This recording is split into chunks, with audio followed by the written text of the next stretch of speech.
హరే కృష్ణ అండి. పద్మావతి కిచెన్కి వెల్కమ్ అండి.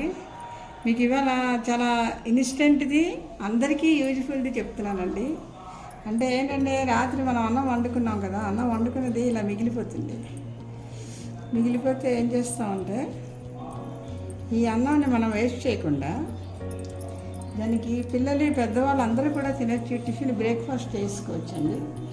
దానికి కావాల్సినవి ఏంటంటే, ఇదిగో కొంచెం వాము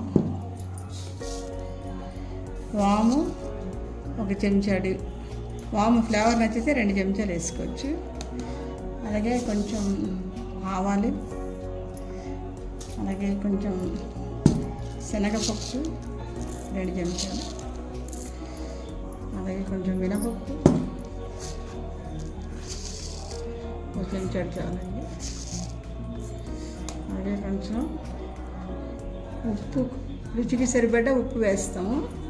అలాగే కొంచెం పసుపు వేస్తాం. వేసాక ఇప్పుడు ఈ అన్నాన్ని పట్టుకెళ్ళి కొంచెం దానికి కావాల్సిన ఆయిల్ అండి. ఇంకోటండి, ఇలాగ కళాయి పెట్టాక మీకు చూపెట్టినట్టు ఈ శనగపప్పు, మినపప్పు, ఆవాలు, కొంచెం వాము 2 చెంచాలు, మీకు ఫ్లేవర్ ఇష్టమైతే 3 చెంచాలు కూడా వేసుకోవచ్చు, లేదా 2 చెంచాలు వేసుకోవచ్చు. అలాగే 2 పచ్చిమిరపకాయలు ఇలా మధ్యలో ఘాట్లు పెట్టి వేసాను. రుచికి సరిపడా ఉప్పుని కొంచెం పసుపు వేసానండి. పోపు ఇందులోనే ఉప్పు పసుపు కూడా వేసేయాలండి.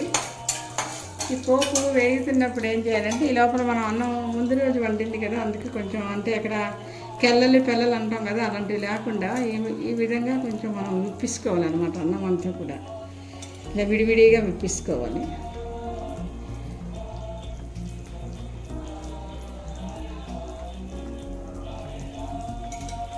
ఇలా విప్పించుకున్నాక ఈ అన్నాన్ని ఏమొచ్చి ఈ పోపులో వేసుకుంటామండి.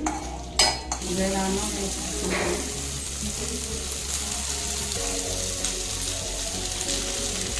వేసుకున్న తర్వాత ఇందులో ఏం చేస్తా అంటే, అన్నం కొంచెం ఇప్పుడే వండిన అన్నంలో తాజాగా రావడానికి మాత్రం నీళ్ళు ఇలా